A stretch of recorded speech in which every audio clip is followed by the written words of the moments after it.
It's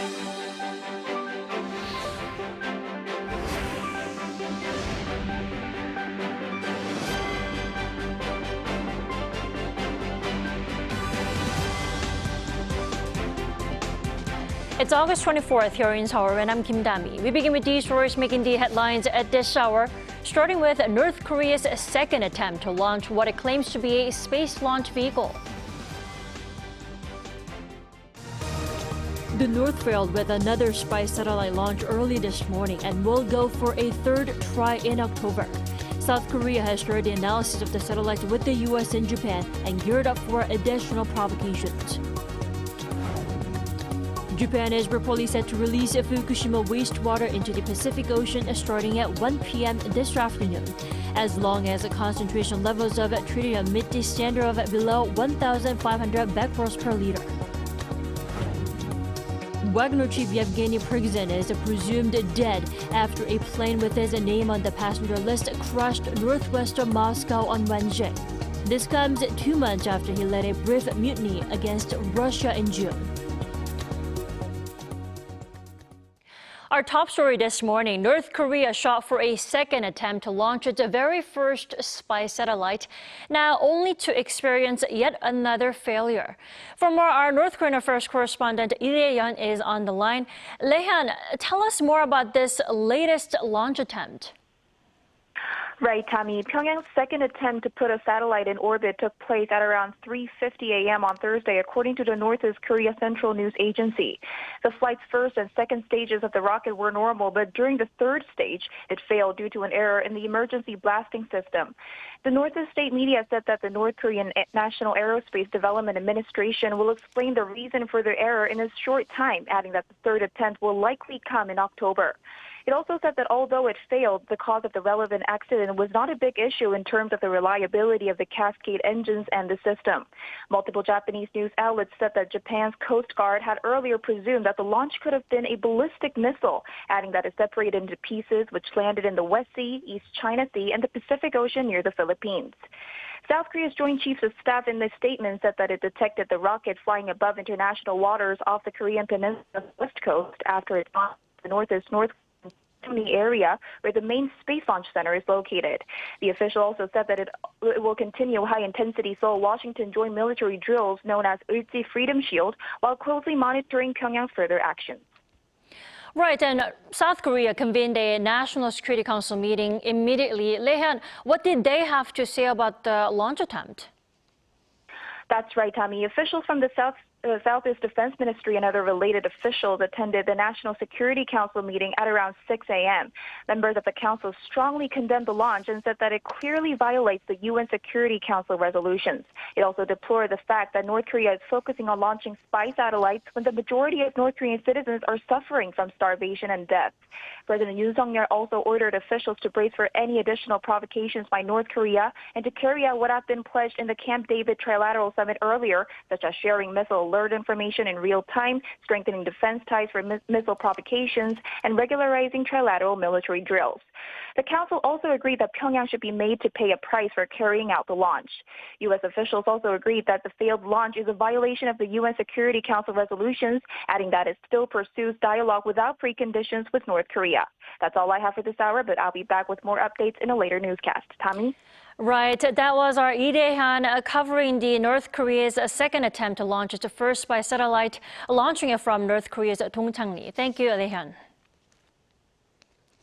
Earlier Wednesday, Washington imposed fresh sanctions on the co-founder of virtual currency mixer Tornado Cash for assisting a North Korean hacking group that stole hundreds of millions of dollars in cryptocurrency. According to the U.S. Treasury Department, it has sanctioned Roman Semenov, one of the three founders of Tornado Cash. The department says Semenov assisted the Lazarus Group, a North Korean state-sponsored hacking group. Tornado Cash has been known to launder illicit funds, as virtual currency mixers obscure the origin of cryptocurrency funds to make transactions difficult to trace. Lazarus Group used Tornado Cash to launder $455 million stolen in the Axie Infinity Ronin hack last year. That is the largest known virtual currency heist to date. Regarding last week's trilateral summit between the leaders of South Korea, the U.S. and Japan, the U.S. ambassador in Seoul says the security agreements made at Camp David is not legally binding like NATO, but a political agreement. Our foreign affairs correspondent Bae Eun-ji has the details. The U.S. ambassador to South Korea, Philip Goldberg, says the commitment to consult, which outlines Seoul, Washington, and Tokyo's commitment to coordinate their responses to regional threats, is not a binding agreement. While meeting reporters on Wednesday afternoon at his residence in Seoul, he stressed that Camp David is not a new NATO.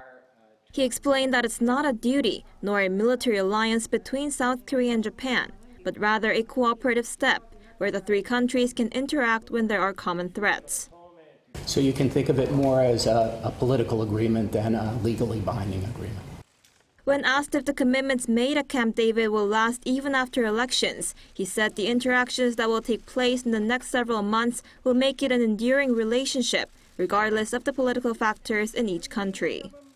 It has a very strong commitment from the three leaders. In the case of the United States, there's a tremendous bipartisan agreement, of which isn't all that common in our political life, in support of this. As for the possibility of the second trilateral summit taking place in Seoul, he said the invitation by President Yoon was well received, but refrained from confirming further details. He also highlighted President Yoon's role in bringing the three countries together by taking forward-looking policies and leadership to improve relations between Seoul and Tokyo. He added that while this relationship is very important to Washington, it depends on the people and the leaders of the two countries, and that it's not something the U.S. can and would resolve. Since taking office in May last year, President Yoon has been working to restore ties with Japan by resolving historical disputes, such as the issue of compensating the Korean victims of wartime forced labor during Japan's colonial rule, before and during World War II. Meanwhile, as for the issue of Japan's plan to release wastewater from the destroyed Fukushima nuclear power plant, the ambassador said the U.S. and South Korea's positions align, adding that Japan has followed the internationally accepted process. Bae Eun-ji, Arirang News.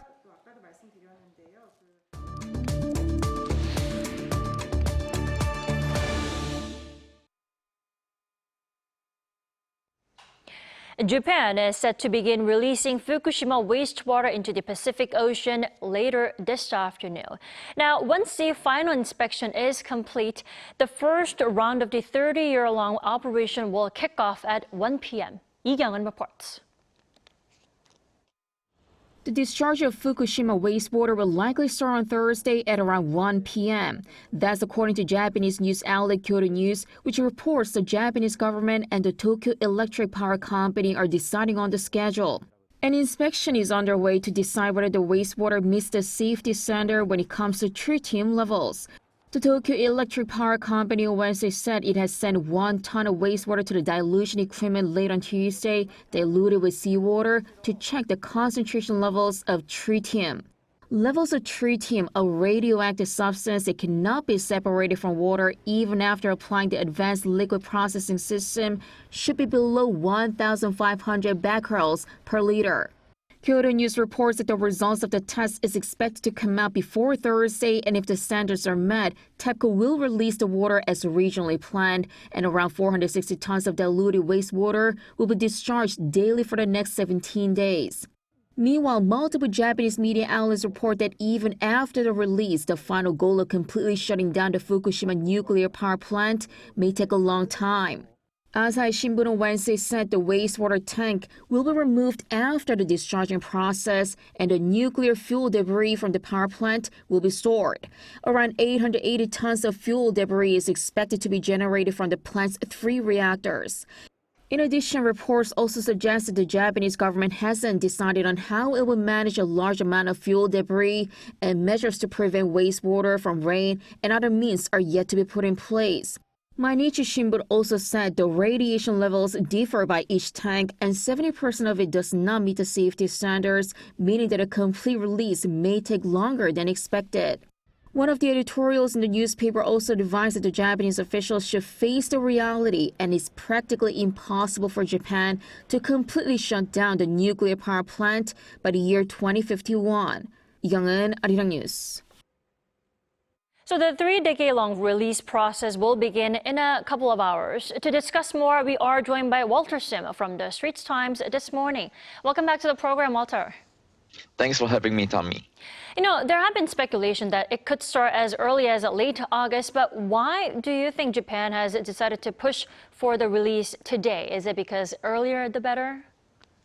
Well, indeed, I do think that the August 24th date, that is today, actually did catch quite a number of people by surprise here in Japan, because it was just last Sunday, after all, that Prime Minister Fumio Kishida went to Fukushima himself to inspect the site. And so things have really accelerated here since his return from Camp David on Sunday. But I suppose Mr. Kishida saw no reason to delay the process any longer after receiving first-hand explanations and a visual confirmation himself that it was really all systems go.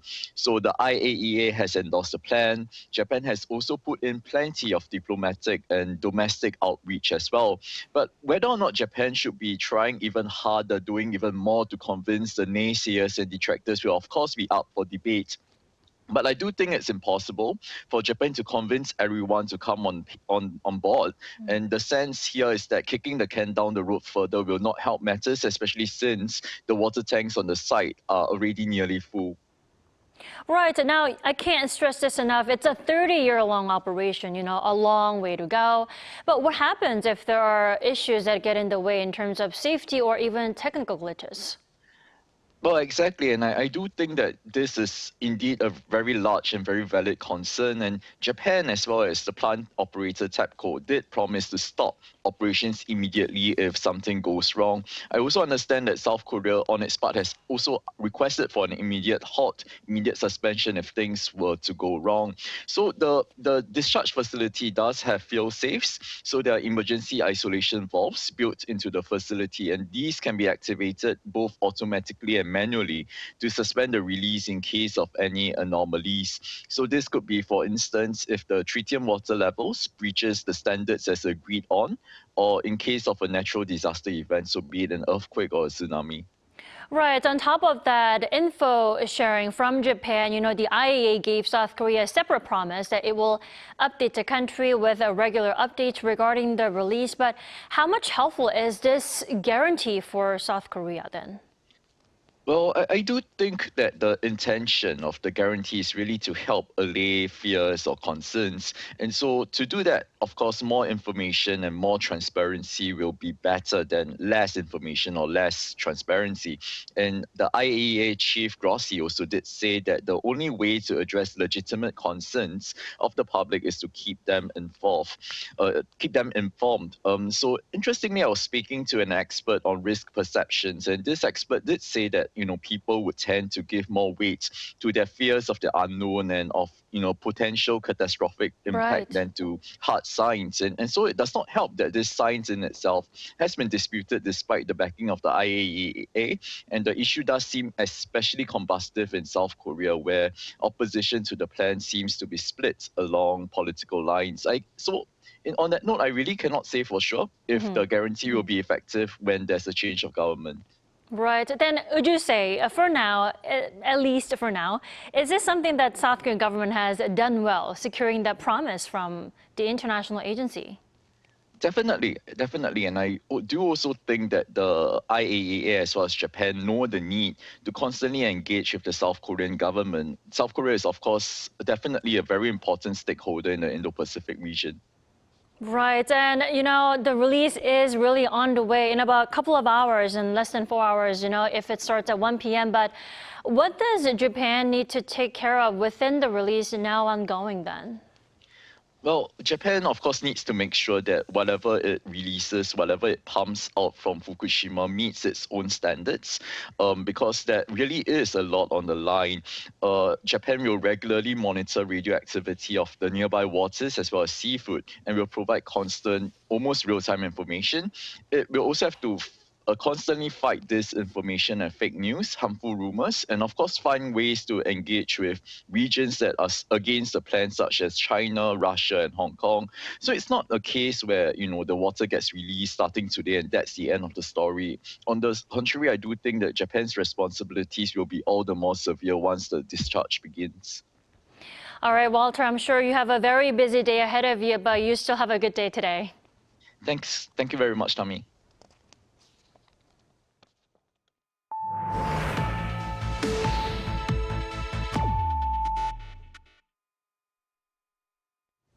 Yevgeny Prigozhin, the leader of the Russian private military group Wagner, is believed to be dead after reports he was aboard a plane that crashed on Wednesday.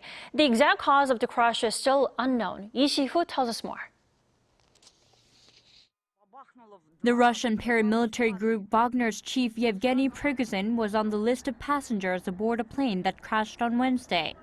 Russia's Emergency Situations Ministry said that all 10 people aboard the plane were killed. The private plane was traveling from Moscow to St. Petersburg. Prigozhin, 62, founded and led the Wagner group, which rose to prominence in the Russian invasion of Ukraine. The group, which includes fighters recruited from prison, led the attack on the Ukrainian city of Bakhmut and claimed to have seized the city in late May this year. But there were clashes between the group and Russia's military. In late June, Prigozhin began a rebellion and claimed that Wagner had taken control of all military facilities in the key Russian city of Rostov-on-Don. The group continued to march on Moscow but stopped upon Prigozhin's orders.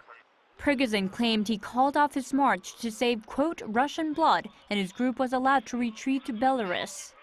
But Vladimir Putin hours earlier had said that those responsible would suffer punishment, accusing Prigozhin of treason. What we are facing now is treason. Unreasonable ambitions and personal interests lead to treachery, state treason, and the betrayal of our own people. There are rising suspicions about the cause of the fatal plane crash. Yes, would Putin have done this? Well, he has certainly the Russian security forces have a history of poisoning people at home and abroad, and political opponents or people that Mr. Putin has previously called traitors. U.S. President Joe Biden on Wednesday told reporters that he was not surprised by the news. There's not much that happens in Russia with Putin not behind, but I don't know enough to know the answer. Russia's Federal Agency for Air Transport has launched, quote, a specially created commission to investigate the crash. Lee Si-hoo, Arirang News. India made history on Wednesday by becoming the first country ever to reach the moon's south pole. That is Chandrayaan-3, meaning moon vehicle in Sanskrit. It'll now set about its task of searching for water on the lunar surface. Lee Seung-ja has more. India is now just the fourth country after the United States, China, and the former Soviet Union to land a spacecraft on the moon after its Chandrayaan-3 spacecraft successfully touched down on the lunar surface on Wednesday. What made this latest lunar landing all the more special for India is that the unmanned spacecraft became the first to reach the moon's South Pole region. This is significant in that the South Pole region of the moon is considered an area of key scientific and strategic interest for spacefaring nations, with scientists believing that the area could have water ice deposits. And that could eventually be used to make rocket fuel or even drinking water for future crewed missions. Having watched the landing virtually, Indian Prime Minister Narendra Modi, who's currently in South Africa for the BRICS summit, praised the lunar landing, saying that the success belongs to all of humanity as it will help moon missions by other countries in the future. People in India took to the streets to celebrate, with people dancing, waving Indian flags, setting off firecrackers, and playing drums following the breakthrough mission. And following Chandrayaan-3's successful 384,400-kilometer trip, it's expected to remain functional for 2 weeks, running a series of experiments. This includes a spectrometer analysis of the mineral composition of the moon's surface. Lee Seung-ja, Arirang News.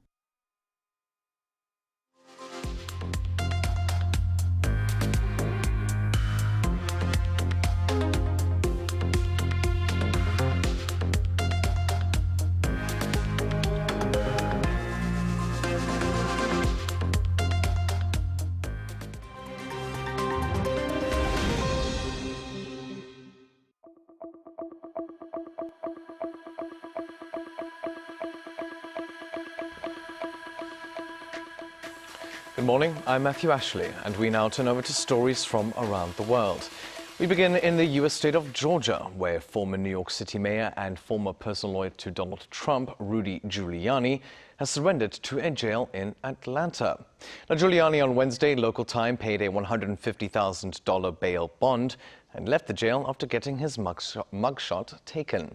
Now, he faces 13 charges related to alleged attempts to overturn the 2020 U.S. presidential election. He has called the case an attack on the American people. Giuliani is one of 19 defendants, including former President Donald Trump, and alongside Trump faces the most charges, including racketeering and making false claims about the 2020 election. 7 other co-defendants have so far turned themselves in. Trump has said he will surrender to jail on Thursday local time. Prosecutors have set a surrender deadline for Friday noon. Now, in Mexico, at least 16 people were killed and 36 injured on Tuesday local time after a bus crashed into a freight truck. Now, the bus was carrying 52 passengers, including locals, and 10 passengers from Venezuela. 15 Mexicans and 1 Venezuelan died in the crash. The incident took place on a highway near the border between the central states of Oaxaca and Puebla. The cause of the crash is still unknown, but local prosecutors have launched an investigation. According to Mexico's National Institute of Migration, the Venezuelans were on their way to an appointment with the United States Customs and Border Protection in a bid to legally enter the U.S. Now in Argentina, over 100 people have been arrested for looting and looting attempts amid rising concerns over violence in the lead-up to a general election in October in Argentina's security minister. He said on Wednesday that the looting incidents across various parts of the country appear to be coordinated and they are not spontaneous. Small groups of people have been witnessed breaking into stores and stealing food, among other items, prompting the deployment of Peace to watch over stores. Now, blame for the incident has been exchanged between the office of the sitting president, Alberto Fernandez, and radical libertarian and rival Javier Milei. Milei won most of the votes in a presidential primary in August. He has campaigned on Argentina's struggle with an annual inflation rate of 113% and a cost of living crisis.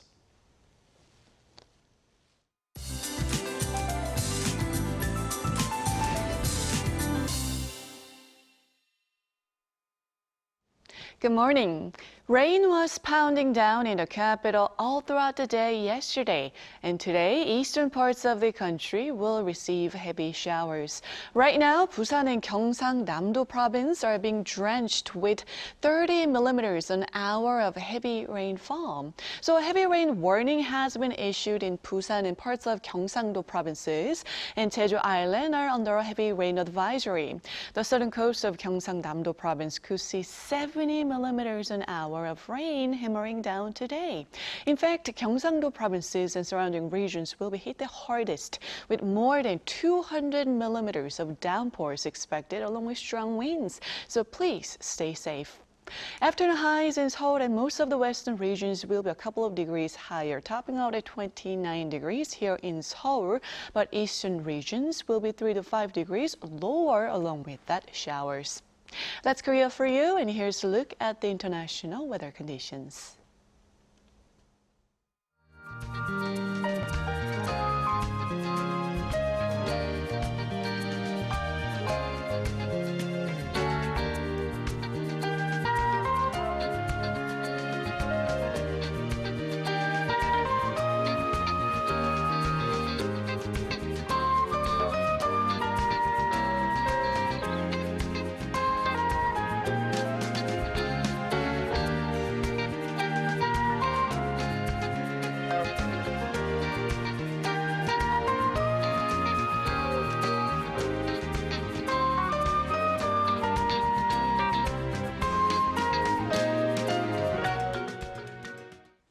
We thank you for watching New Day at Arirang. We'll be back tomorrow for Friday's edition at the same time, 9 a.m. Korea time.